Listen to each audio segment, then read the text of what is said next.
This week on the Men at the Movies podcast, we picked out a football movie for Thanksgiving and break down Invincible. Vince shows us how we can be invincible when times are tough, how perseverance and persistence can lead to a miracle. It all depends on what voices we listen to and what motivates us. Fly, Eagles, fly. And let's discover God's truth in this movie. The movies and stories we love are gateways to see ourselves and God in new ways. Every great story borrows its power from a larger story, the story that's written on our hearts and woven into the fabric of our very being.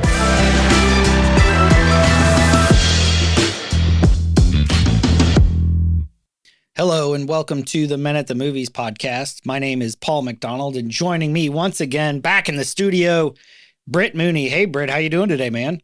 I'm doing pretty well overall, man. How you doing? Good. It has been too long. We've passed Halloween. We've passed Thanksgiving very recently. We're heading into our 2-year anniversary. 2 years we've been doing the podcast, Britt. I believe it. I was sharing an email today with some of the people who have come alongside, all the people who've guested on here and supported us on Patreon, and or even just said words of encouragement along the way. And I was like, you know, what makes something like this worth it? And you look back over the last 2 years, and probably we should save some of this for the actual anniversary episode. But the idea that 2 years ago, none of this was in place. We didn't have a podcast. We didn't have a website. We didn't have a YouTube channel. And I was like, yeah, that's all pretty cool. But then I started thinking of the people that I've got to meet and the conversations that I've got to have and you know, text conversations that have made me laugh, and these conversations that have not just brought me closer to them, but helped me to grow in my walk and my faith. And I was like, whoa, that's pretty heavy stuff. Like, I was typing the email. I'm like, oh, I need to sit here for a minute and think about all this. I mean, when you put that kind of time into it, sometimes you don't see the results along the way. But when you kind of take a step back and you go, oh, you know, it really is like I've come a long way, but it's hard to see it in the moment, right? Because you're still trying to move forward, and it feels there's still resistance, yeah. And there's still right. It's like your kids; you don't see them growing, but when you measure on the wall every 6 months or year or whatever, then you're like, wow, you've grown a lot. Yep. So I think somehow that must correlate to what we're talking about, the movie we're talking about. Britt's been bugging me; he's wanted to do a football movie. So we wanted to do Invincible, and so Britt, why did you pick this movie? Out of all the possible football movies, what is it about this movie that you're like, man, we got to do this one? Well, there are a handful of movies that, you know, they're kind of like the inspirational movies, and that I kind of go back to on a regular basis. There's this one. There's The Rookie. There's a couple movies where it's like when I go back to trying to inspire and pick myself up and trying to motivate myself to kind of keep going, this is one of those movies for me. Make no mistake, part of it is because it's an older guy trying to do a younger man's thing, you know, like there's that sort of element to it where, you know, in these stories, and I think we all feel that way, right? I think that's why these movies do well if they're done right, and they're done well. They make a little money and people like them, because I think we all feel that way. We all feel like we've gone too far, or we're too old, or we're too something, and their perseverance, and usually they're based on some sort of true story. You know, their perseverance is inspiring, and we'll kind of get to that toward the end of the episode here, I guess. But you know, that's why I like this movie. It's just one of those movies that always suck me in, and it always inspires me to kind of keep going with what I know I'm supposed to be doing. You know? Yeah, it really does. I remember seeing it a while ago, and I can't remember when this movie came out. I didn't write it down. I'm slacking.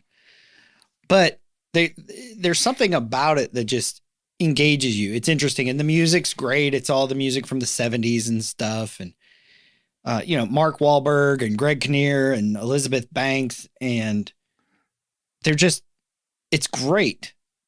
And somehow it connects us with that, with, like you said, the inspiration and the storytelling, and how it's going to go. Like I watched it again and I'm like, I know how this ends, but there's still beats in the movie and we're going to talk about one scene that you're like, I didn't pull because it didn't hit me, but it hit you. So I want to press into that a little bit. So, this movie's been out a while, and it wasn't until I was writing you what I had thought about the movie that I was like, oh, Vince. The name of the movie is Invincible. Yeah. Which is interesting because the character is not invincible. When you look at what's happened to him, he loses his job as a teacher. His girlfriend leaves him. Even when he's trying out for the football, he gets hurt to the fact that he's like wrapping his ribs after everybody leaves, so nobody knows he's hurt. I think even what his father says, something about, when he was like, I hear the boys have been saying, go try out for the Eagles, but I think you've had enough failure for one day. Probably give that one a pass. He is anything really but invincible. Like, this is a dude who gets knocked down a lot. So the question that I wanted to open with is, what does it mean to be invincible?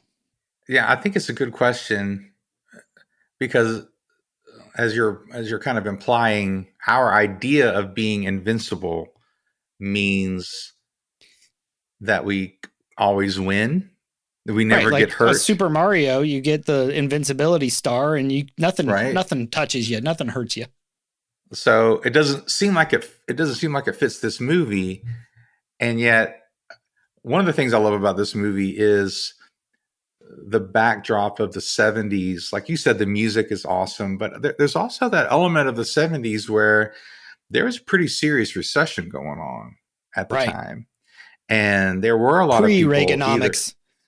Pre-Reaganomics. And one of the main reasons Reagan got elected, whether you like him or not, was a different sort of economic vision than what Carter was doing and the slowdown of the economy that kind of coincided with that. So, but it was a genuinely difficult time in American economics and for that time. And I think the music reflected a lot of that. And so they bring a lot of that up, that in the middle of this sort of hard time, now he's going to say invincible. And I think the reason why I like it is because the invincibility in this movie is that he doesn't give up, is that he keeps going. Like, endurance is invincibility, not quitting when other people would quit. That sort of character is invincible. There's a line I repeat, and I'm probably going to butcher it now, but it's like, a professional author is an amateur who didn't quit.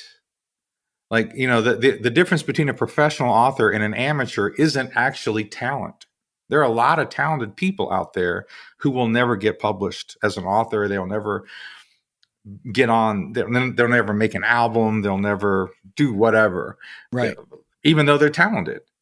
And maybe they are supposed to, maybe they're not. You can argue that those sort of fate, sort of destiny questions, but they'll never do it because they quit when it got hard, when it got difficult.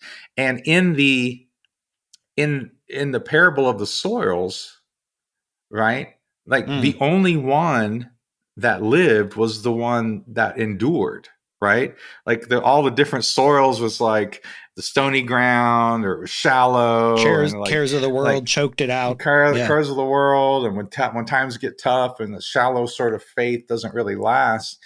And there's got to be some sort of deeper character. And I said this the other day about miracles. I believe in miracles. I have seen miraculous things happen. I've been a part of miraculous things as far as supernatural manifestations of healing and all that stuff. I've been there. But when people keep going and hold on to faith during hard times, I think that's just as much a miracle. I think it's just as miraculous, if not more so at times, that in the midst of hard times, when everything looks bleak and it doesn't look like things are going to work out, and you lose the job, and your wife leaves you and wants a divorce and says you'll never amount to anything. Like, in the midst of all of that, for someone to keep going with some sort of hope, I think is just as much a miracle. And I'm not dismissing either one. I think I've experienced both. Well, and in some ways, one leads to another. Yeah, sure. The perseverance and the persistence leads to the supernatural miracle in many ways. Well, and the supernatural miracle, as we'll get to at the end, actually gives you the hope in the midst of the hard time too. Like, that's what the plagues were supposed to have done to the Israelites, that when they got to the Red Sea, right, the two guys who got it right were like, don't you remember what God did? like you're quitting now? Like, God, on your behalf, God destroyed the greatest empire in the world. Like, the first major empire in the world and the greatest empire and nation of its day, God completely decimated them just for you. And you're like, oh, those guys are a little tall. I'm not sure we're going to cross that river. And there were two guys who got to continue and endure because of that right perspective. So I think you're right. I think they go together. They're not mutually exclusive.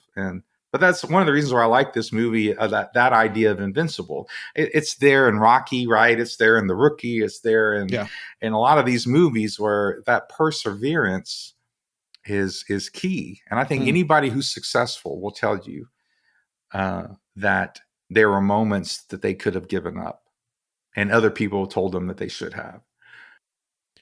Yeah, I just read and even in Acts today in the Bible, in the book of Acts, Paul and Barnabas had worked for years together, and then they were going out, and Paul says, hey, let's go back to these churches that we started and let's go check on them, see how they're doing. And Barnabas said, sure, let's take John Mark with us.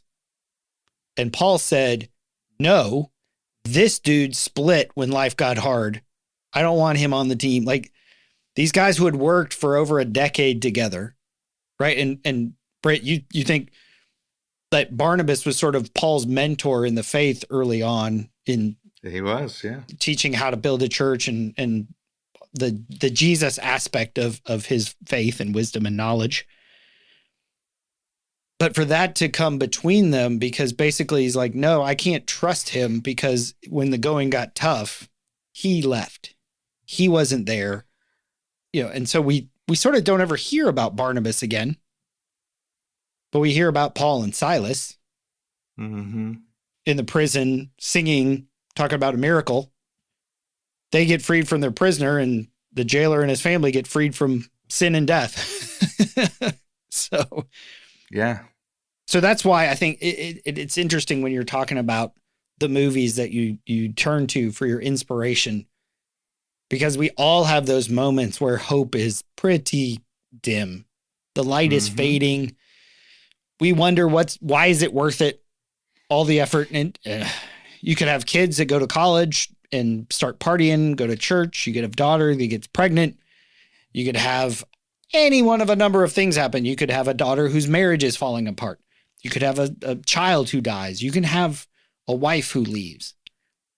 All these things, right? You lose your job. That's one of the big things here in the movie, is between the people leaving, or what was it? One guy lost his job. One guy lost his brother who had gone to Vietnam, and Vince lost his wife. He got a double dose. He lost his job and his wife. So how do you hold on to hope in those moments? How do you become invincible when those moments when we feel anything but we feel very vincible? I guess if invincible is that aspect, the opposite is vincible, right? That's how English works, right? It should. English doesn't always work, unfortunately. Yeah, I think that it's a very common thing. I think we all feel it. And for Vince, it was one of those situations where he legitimately was trying.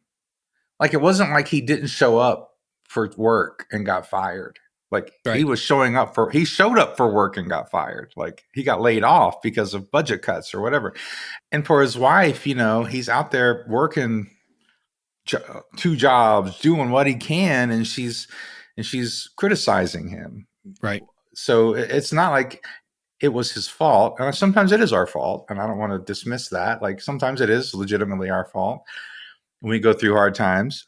But for him, it wasn't that he was doing anything necessarily wrong. It's just hard times come, and then we just talk about Job, and that's why it's such a powerful book from the Bible. Like, he didn't do anything wrong, and he's kept arguing, like, no, this isn't something I necessarily deserved in a certain sense, as far as I'm being punished for something I did.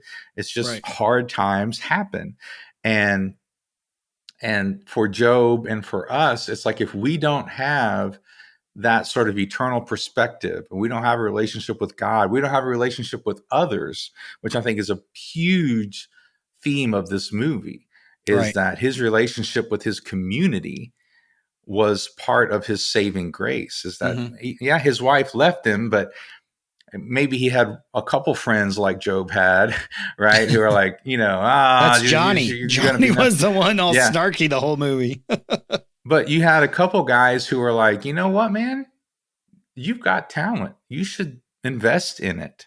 Yeah. And again, I don't know how much you want to go into it now, but they take up like a collection or whatever. The dude gives them money, and it's like, no, I mean, here, you need to train, you need to have time, you need to all of that sort of stuff. And I think so, having a community around you that is supportive and can help you through that. So those are the 2 things that I think this movie shows us, although it doesn't really show us the faith aspect, but those are the 2 things, right, that we can look at and say, well, how can you endure? I think you have to have a relationship with God. You have to be able to hear the voice from the future.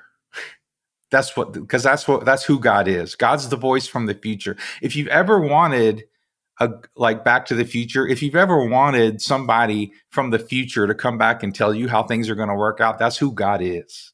That's what he does. That's why you have to listen to him. And he'll tell you sometimes to quit, right? Quit that. Like, that's not good for you. Or he'll say, don't quit, or, keep going.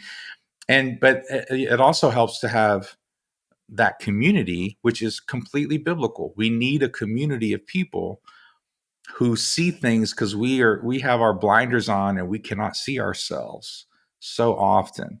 We can't see what we're good at. We can't see those sort of things. And so the fact that he has that, I think, is such a huge key in this movie.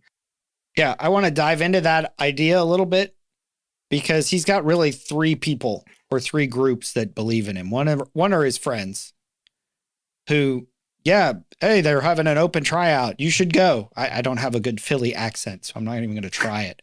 It all just turns out to Boston anyway. Boston. And then you've got the kid, later in the movie, after he's made it through some cuts, he's played some preseason games. There's a kid who's wearing number 83, which is Vince's number, as he's playing out on the playground. Like, he's inspired others. So he's got his friends who are saying, yeah, man, you can do it. You should give it a shot. Because I don't know, I think this is probably on the deathbed regret list of, I wish I had tried something. I wish I had taken a chance. Like, really, Vince is risking nothing but his hope by going in for a tryout. Hundreds of guys shows up, and we are not going to talk about the historical accuracy of this movie, because if even a very brief Wikipedia research shows that this is probably as inaccurate as Braveheart is about William Wallace. So we're just talking about this movie as the story. And so you've got his friends who are like, yeah, do that. Even in risking, all you're risking is disappointment. And then you've got the kid who's over there and he's wearing the number 83. And he's really, his dad then comes back later and says, when I told you don't try, powerful. That wasn't for you. Just because I told you not to hope, that doesn't mean I didn't get my hopes up. He's like, what you're doing is getting me through this strike. He's giving him money and he's like, how do you have money to give me and all this? And so you got those people, his friends, and then the people who look up to him. But then you've got one other sort of group. And this scene is from later in the movie with the coach. Dick Vermeil, played by Greg Kinnear. He's offered this. He's trying to shake things up. He's trying to inspire. He's trying to rebuild the culture of the Eagles organization. And in order to do that, you need men of character. You need a spark. You need some foundation. And all along he had said he believed that was Vince Papale. But he gets down to the final cut day. All his coaches have said, cut Papale, keep this other guy. This is the big time. This is his first time as an NFL coach. And so he's got the pressure from his coaches saying, do this, do this, do this. Don't keep Papale. This was a publicity stunt. It's time for the real athletes, the real football players to come. And he's sitting there on the night before, and his wife shows up with dinner, and it's the scene, and she talks to him, and he's like, I'm stressed out about this decision. And what she says, I think, is something, again, going back to the idea of how do we hold on to hope?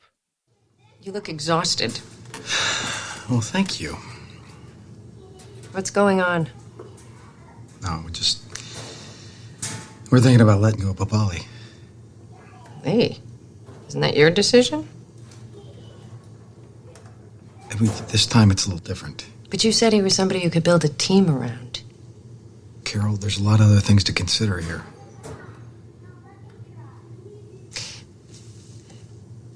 What was it that you used to say to your kids at Hillsdale High? The character is tested when you're up against it? Yeah. And that's not the problem here. He's got plenty of character. Who said I was talking about him? And that's such a great line. Like, that's what she's saying, and he's not catching it. But I noticed one thing in that when he's like, we're thinking about cutting Papale. She's like, you are the head coach. Isn't that your decision? And when I'm when I'm feeling invincible, and I'm feeling hurt and hopeless and all this, it's real easy to look at the we and it'd be like, oh, this happened. I can't do this. I can't do this. All this stuff has happened. All these reasons and excuses. Here's why I'm failing. Here's why I'm giving up. Instead of saying that passage from Exodus, when God is in the burning bush and Moses is telling God all the reasons that he can't go back. And God's like, well, what is in your hand? What is like, I'm fine. You've told me all the reasons this isn't going to work, but what do you have? What is in your hand? And that's what he's like, what is this we business? You're the coach. Make the decision to build your team. Because when I'm feeling that way, man, I want to dilute the oppressive nature of that feeling by passing that off to the people around me instead of being like, well, what can I do to move towards the direction of hope? No, I think that's great because so often, at least I feel this way, and I think most people do, is like we're faced with a decision where there's something we think is right. This is the right thing. In a perfect world, this is what I would do, right? That we have those sort of, if I were king, if I were this, if I had the power to do something, like I would do this. And sometimes that is in your power. And I'm talking about decisions about who we are and what we do and the direction that we go. Yeah. And so when we do that, there are other voices, and that's another big theme of this movie, is there are other voices that are contrary. And, sometimes God calls us to do things, or what seems right doesn't seem profitable. And this is part of being invincible, in my opinion, in my estimation. And I think this is from God. Part of being invincible is choosing what's right, even though it may not be profitable for you. Like doing what is right, doing what is not what is expedient, but what is of character and truth, even though it might cause issues or whatever. Like, and that's what he was dealing with. Like because he picked those guys. Like all his assistant coaches were like, "Nah, he's cool, but this, I think this little experiment's kind of done. It's down to these two guys." And so he's listening to those voices of the system, of this is what normally happens, of he's listening to those voices, and something's like, that's not right. Like something in him is like, that's not what's right. But there's no guarantee. And so part of the invincibility is making those decisions, knowing that succeed or fail, that's enough. That what you did will be rewarded here or in eternity. It's enough that I did what was right, and it will be, and that again is what God has to show Job at the end. It's not just a story of suffering; it's a story of suffering that says, if you would have just held out, if you'll just hold out, He will reward you. There is reward. God does reward the righteous. God does reward people who stay faithful in the midst of hard times. He does reward them. This isn't like he's not a masochist, or sadomasochist, whatever. He will reward those people. And that's part of endurance, is saying, I may not see it today or tomorrow, but I know making these sort of decisions will have an effect later on for me, even though it might seem like it's costing me something today. I think you see that in Vince, and I think you see that in the coach. I think you see that in some of the other characters in the movie. But it's very hard, which is why I love the context of the movie, which is the 70s and recession. It's not like the whole world's going great and he's the only one going through hard times. Like, this is all he sees, all his friends, everybody, his dad, like everyone that he knows in his community is going through a hard time. And it feels maybe selfish, but it feels, and it just seems like what his dad ends up saying at one time, at that one point in that one scene, is a man can only take so much failure. My wife said this to me recently. She and I had a really serious talk, which, if you're married, you have these talks. And if you don't, then there's a problem. Like, these are very healthy talks to have. Like, no, let's get real. Like, I'm not going to, and it was one of those talks where I said, no, I'm not going to take, I'm fine, because you're not. And, and then there's this, well, we have the same conversation every time and it's not going to change anything. And, you have those sort of things, right? Right. And I said, well, that's a lie. Let's change something then. Right. Like, then we'll change something. But at one point I said, let's get real. I said, it feels like you are resentful about my writing career. That's how it feels to me sometimes. Not all the time. She's very supportive. She does things. But sometimes it feels like you resent it. And here's what she said. She said, sometimes I do. And I said, is it because I go on trips, or I get to go do these things and whatever. She goes, no, that's not why. I actually sometimes like when you go away, and I was like, I kind of gave her a look, and she was like, no, what I mean by that is, like, I get to have some really special time with the kids, right? Like, it's just us, and we kind of bond together, and it's cool. And it's just a couple days, and and all that sort of stuff. But she said, you go through so much. It's hard to watch you go through all of that. it's hard to watch you get rejected. It's hard to watch you get devalued. It's hard to watch you, like, you have, like, for her, she believes in me so much, just like Pops did with his son.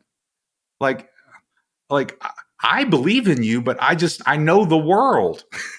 The world crushes people. The world is going to kill you at some point. Like, it will happen. Like, and like, we play this waiting game with it. And so for my wife, and I thought, I'm like, well, I'm glad I pushed for that answer. You know, that's a really good answer.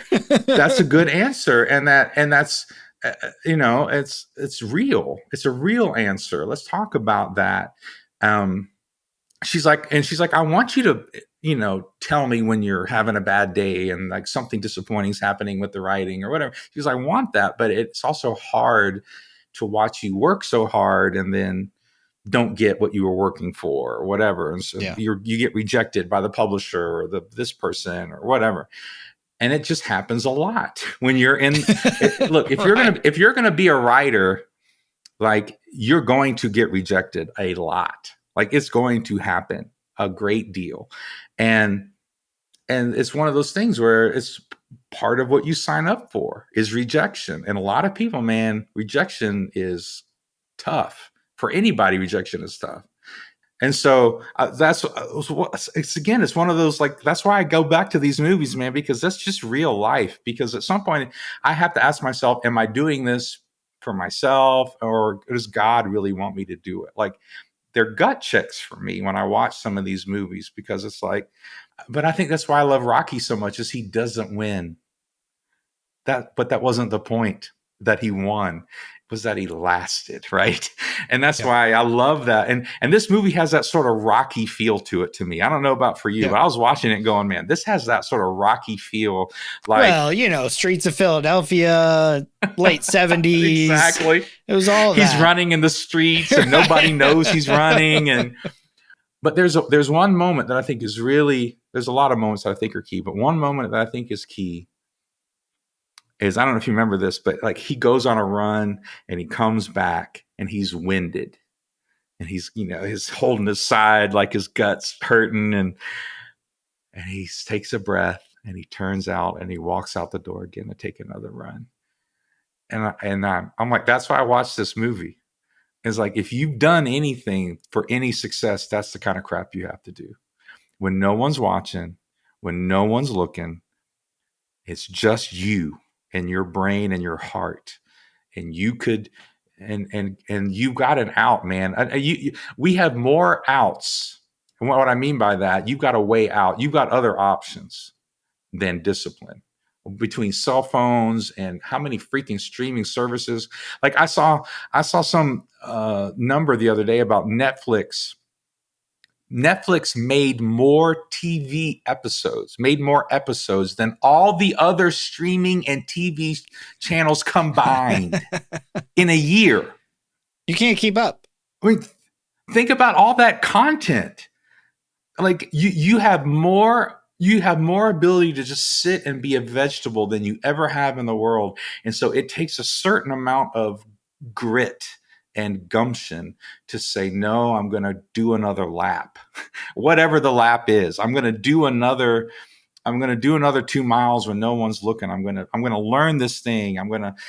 It takes a certain amount of character that man, we got to get this, because this is Christianity. Like, this whole idea that Christianity is just going to happen if I sit around and don't do anything. Like, yes, God loves me no matter what, but like, Christianity just doesn't happen to you. Like, right. You have to put in the time. Jesus, at the end of his life, said, these are the ones, he's praying to God. He thanks God for the disciples. And he says, these are the ones who've been with me through my trials. He didn't have it was hard, but they were with him. We've talked about the voices. We've talked about the voices of his friends, of the voices of the community who he inspired, of his coach, but there's other voices. And he had the voice of his ex-wife. He had the voice of the team. He had the voice of Johnny, who said, you know, he looked at Vince of trying to get out of the neighborhood. He's like, you're not better than me. You're a nobody just like us. And the other coach, I mean, I think probably the coaches and the players all sort of can lump together. Yep. So what voice we listen to, and this is it's an interesting dynamic, because we see during the movie that before every game, before every day of practice, Vince looks at a note. He pulls a piece of paper out, he looks at it, he puts it out. You know, you talked about when people go to war, they frequently carry pictures of loved ones. When I was in Iraq, I had my pictures of my kids and my family so that I could look at them and cry every night or, or whatever. But what he's looking at, we find out, is the note from his wife, now ex-wife, when she left. And she said, you'll never go anywhere. You'll never make any money, and you'll never make a name for yourself. Oh my God. Yeah. I mean, think about those three things. Think about those three things. Read it again and think about each one of those individually. You'll never go anywhere. You're stuck. You're stuck. You're never going to change. Nothing's ever going to, like your wife would say, it's like we have the same conversation and nothing changes. Something's changed. We used to have this conversation daily. Now we have it once a year. Something has changed. You'll never make any money. You're going to be broke. You're going to be, in a cardboard box on the street, and you'll never make a name for yourself. No one's going to remember you. You don't have a legacy. You won't be known.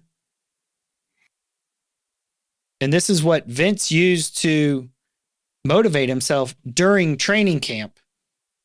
The reason I wanted you to do those individually is I didn't even catch this the first time, but those are the three biggest fears of men. Those are the three biggest fears of each man. You'll never go anywhere. You have no purpose. You have no future. You're stuck. There's no upward mobility for you. You're not going to get better at anything, right? Whatever that means in your context, right. You're never going to make any money. I'm sorry. It can sound whatever you want to think, but men love to provide for people. This is a father. Men, we were designed to be fathers and husbands. We were designed to be providers. I'm not saying it's bad if your wife makes, my wife, for the majority of our marriage, my wife makes a lot more money than I do because she works. I like what you said about providing, because providing's more than finances. It is more than finances. But it does have something to do with money. I mean, it does have something to do with your ability to make money, because your ability to make money means you have a skill that's valuable, right? That you have value, right? And you may not be doing it right now, but you have chosen, well, and right? Like you said, it means something when somebody actually wants to pay you for writing a book or to buy your book. It's like, that validates me, because it's a validation. And then the third one is legacy. Yeah. The third one is, and you used the right term. The third one is legacy. These are the biggest fears. And he had to, I can't remember her name now, but some female preacher, and I've seen the video recently. If I said the name, people will know who it is. But she said, you can't deal with the fear unless you face it. She said that. And you can't overcome it unless you face it. Jordan Peterson talks about this in his own way too. Like overcoming fears, like if you avoid them, you don't deal, like you'll never get over it if you avoid it. Like you'll never deal with it. You have to kill it. You have to fight the fear. You have to stand up against it. And I heard this other thing the other day that said, somebody said, everything that you're afraid of is afraid of God. Everything that you're afraid of, its biggest fear is God. So just bring it to him. Just say, we have such a gift. Like, all these fears, you're bigger than me, but you know who you're not bigger than is God, right? And my dad who loves me and is for me and is all powerful. And so all of that to say is like those fears, the fact that also made him invincible. That takes courage, man. That takes courage to look at to admit that you have fears and to face them. That takes courage. That type of person is unstoppable. I'm telling you right now, the type of person who admits their weakness, that they have fears, and yet is willing to face them and overcome them and do what it takes. Wrap up their, risk less padding, wrap up their ribs, what all the stuff he did in the movie, like nothing personal, but is it really going to matter? Yeah, right. And all of that stuff that he does, like those type of people are unstoppable. You can't stop them. And it doesn't mean they're going to be billionaires maybe, but it just means that like they're going to move forward and something's going to happen. Like that will have an impact. And so I didn't really catch that the first time I watched. I mean, not the first time, but I didn't realize just how targeted those statements are to our fears. And so we see in the movie, he makes the team. He does it, Coach Vermeil, he goes out on a limb. He's like, no, if I say that character is important, I should show character. If I say Vince is a player that I can build a team around, and it's not like Vince is like the starting cornerback or a star defensive player. He's a special teams guy. Right. But he plays hard. He gives it every play. He plays 100%, and he always does the best he can. He works hard, and he gets his chance. Opening game, playing the Dallas Cowboys back in the 70s. They were the juggernaut. Right. They were, the best team. And what you see is what happens to all of us when that's our motivation. When we have no other motivation than fear, we can only go so far. And that's what happens to Vince. Game one, they'd had a never-ending preseason. They're 0-6. Now they lose their first game, 0-7. But in the very first play, Vince's special teams plays the kickoff, hustles down there, in position to make the tackle, and freezes. He's like, I don't know what to do. And gets just blindsided blocked back when you could actually hit somebody in football. And I bring that up because that's what happens to us. Yeah. Like we think, as we always talk about, we think we've arrived, but it's just another stop on the journey. But we get an opportunity. Somebody takes a chance and we screw it up. We don't come through. The quality's not there. We make a mistake.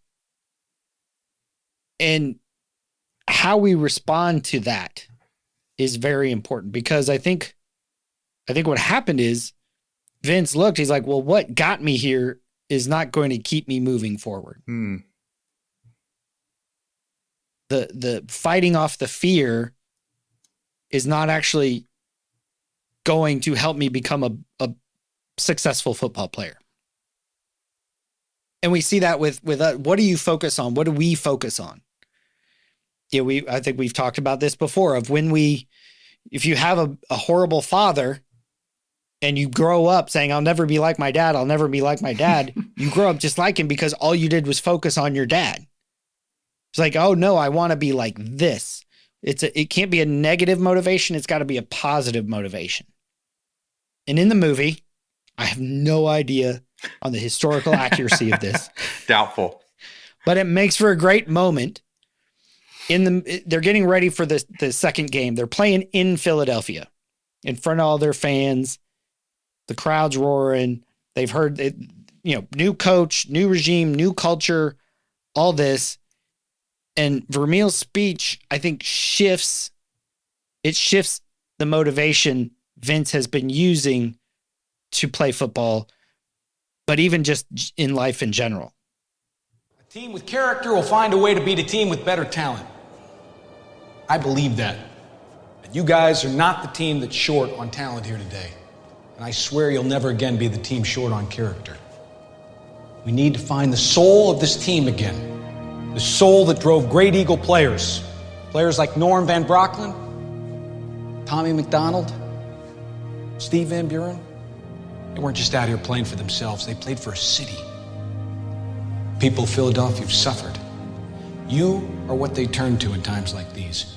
You are what gives them hope.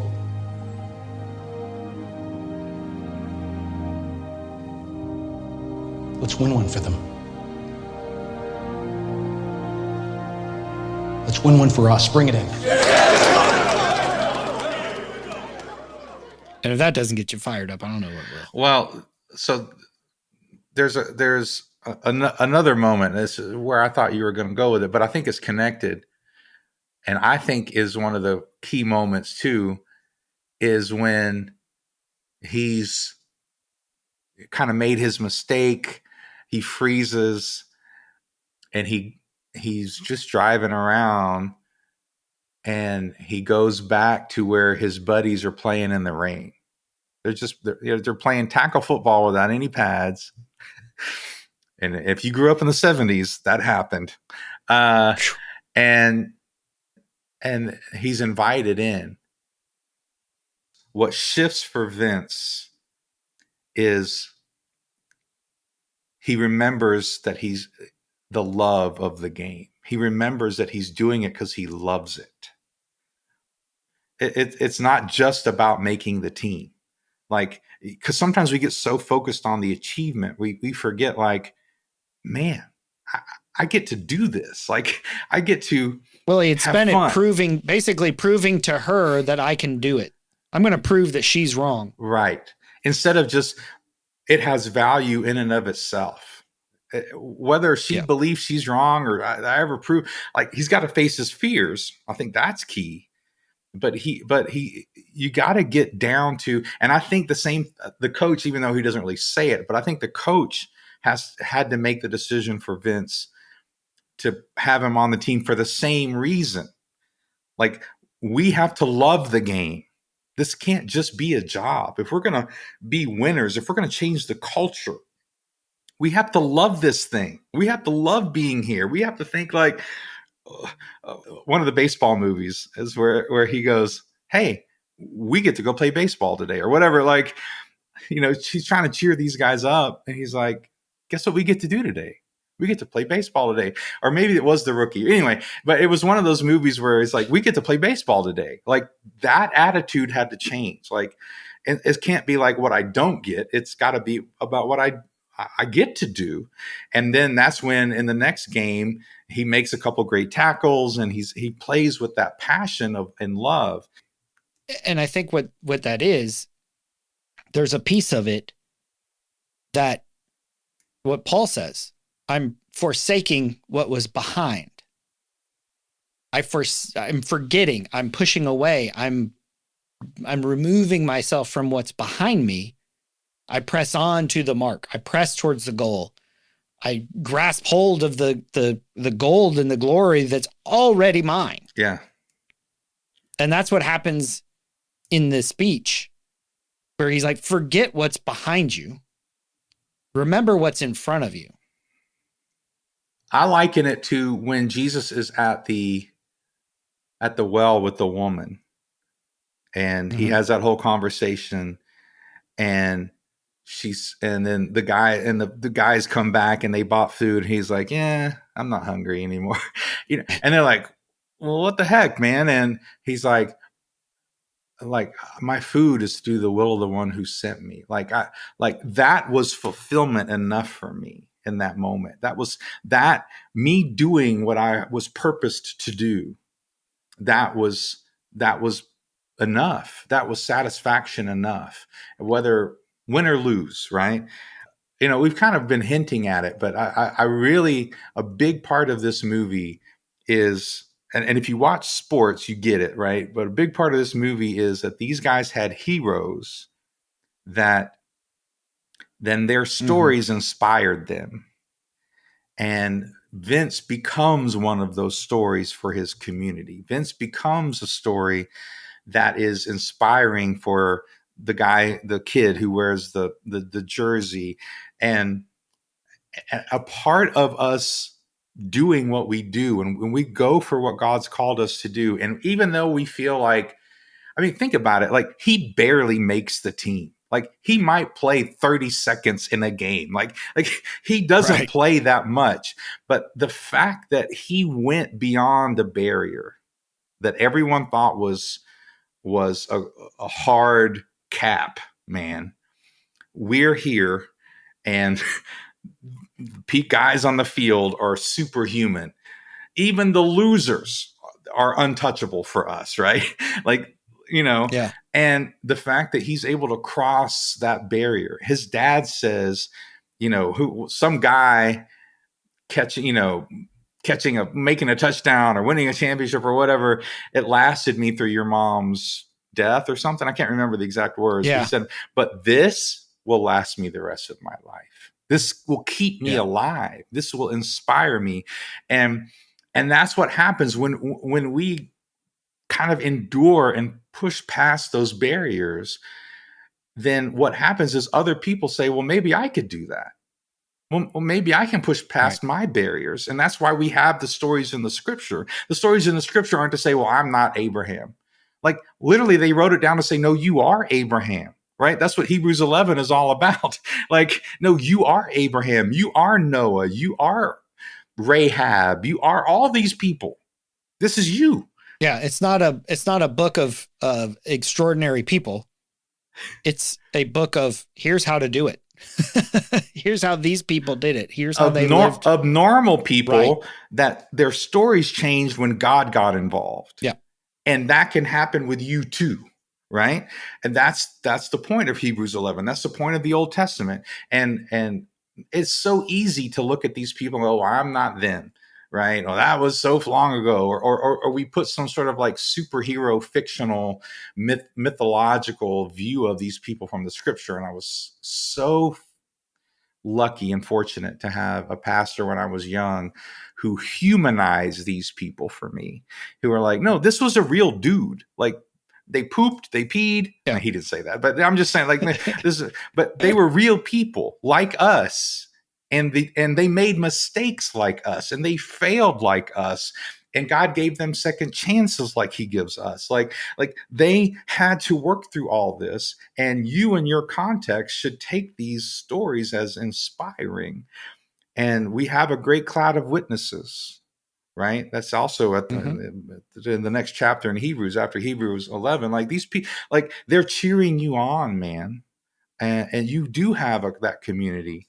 So I just think that was another huge part, because in the midst of these hard times, and the whole country was going through a hard time when, man, talk about inflation and all that sort of stuff that we're dealing with now. Like they were really dealing with it then too. And jobs and corporate stupidity and all this sort of conflict and terrorism and what I mean, like there was all sorts of stuff happening back then too. But this was an inspiring story in the midst of that helped people to lift their vision. From that speech, I had written down those things that you had said. Who was great? Look back at the greats, and it didn't even have to be back from the Bible. I'm reading a book about Eugene Peterson and about the life that he lived and how he did it and the struggles that he faced. Who was great, and use them to inspire you to inspire others, because he said, you are the guys who give them hope. But how do we do that? But, he had to accept the mantle. And we can't accept the mantle of hope until we reject that mantle of you'll never go anywhere. You'll never make any money. You'll never make a name for yourself. If he keeps living in that identity, he's not going to give anybody hope. He's got to find his soul. He's got to find his identity. He's got to find his love and his passion, because he loves this team. Like his friend said, you love the Eagles more than you love anything else. Like you love them more. You hope for them more. You want to be an example of what Eagle football should be like. And that's how he's like, oh, I got to find my soul, because it's not in what I'm running from or away It's not in what I'm running away from. It's what am I running towards? Mm-hmm. So you asked the question in the beginning, what does it take to be invincible? Yeah. What does it take? What does it mean to be invincible? All right. And we've said some of these, but I'm just going to wrap it up with this, right? Yeah. Here are the 7 things I wrote down. You have to hear the voice of God. You have to know you have to hear from the future. Yeah. Basically, you have to hear the voice of God. Number 2, you have to have a community around you. Number 3, you have to believe that barriers can be broken. You have to believe that the barriers you've always believed were there can be broken, right? Not just sitting up in the stands, right, and criticizing. You can be one of them. And number 4, you have to face your fears, admit you have them and face them. Number 5, you have to believe in second chances. This movie with Petey, and after he froze and gets yelled at by the coach, like, I stuck my neck out for you, man, or whatever he says, you have to believe in second chances. Because if you don't believe in second chances, you quit. Yeah. You have to believe that there's another chance coming around, and God is the king of second chances. You have to believe there's another chance. Number 6, love the game. You got to love what you're doing, man. You got to love it. You have to see the value in what you're doing. And number 7, it's got to be about others. It's got to be about inspiring others. It's got to be about showing, to some degree, showing others that it can be done. What was it that we talked about with the 4-minute mile, or whoever it was, or, the 4-minute mile was, no one believed it could be broken until some scientist, he wasn't even an athlete. He just said, well, I'm going to break it and show people. And then everybody's breaking but he wasn't even now like a professional athlete. That's how fast you run. Right. And so part of it has to be that you realize your story is going to have the legacy. That was one of his fears. You're not going to have a name. Your name will mean nothing. No, I believe this will, something will pass on. I will have a story to tell that will be inspiring to others and mean something. Have a story that matters. What makes this movie resonate so much with us is that it shows on a very macro, huge level, there's very few things bigger than NFL football, which is why we're doing this in the middle of football season. There's nothing bigger than that to make a name for yourself, to make a legacy, or to even, you're making money. If you're a professional football player, you're making money. Sure. But for us, all that stuff's micro. It might be one person around us. It might be your kids that you're inspiring when you're not losing your temper on a trip that's going horribly awry. Mm-hmm. When you're managing the frustration and struggles of the budget, there's people looking at you. It's like, oh, there's somebody looking over your shoulder, but there's people looking to you for hope, for inspiration. Yep. And how are you going to be invincible in this world we live in? And it's not going to be stressing out about what you're not doing or worried about what other people expect of you. You've got to find your soul. You got to find your soul, find your heart, and go after it, man. My story will not be that I gave up. Mm-mm. That's a choice. That's the choice, right? Yeah. That's the only choice I have. That's the only real choice I have. My story will not be that I gave up. So go ask yourself, what's in your power? Who are you inspiring? And go find your heart, find your soul. What are you going? What are you chasing after? And is it worth the effort? Is it worth the chase? And if it is, it's worth not giving up for, right? It could be that simple. Yeah. I'm not giving up on my kids. Yeah. That's not going to be my story that I gave up on my kids or my wife or, you know what I mean? That's not going to be my story. Yeah.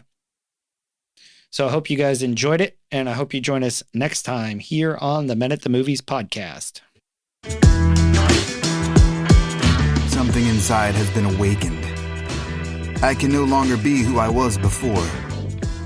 But if I am no longer who I was, who am I to be?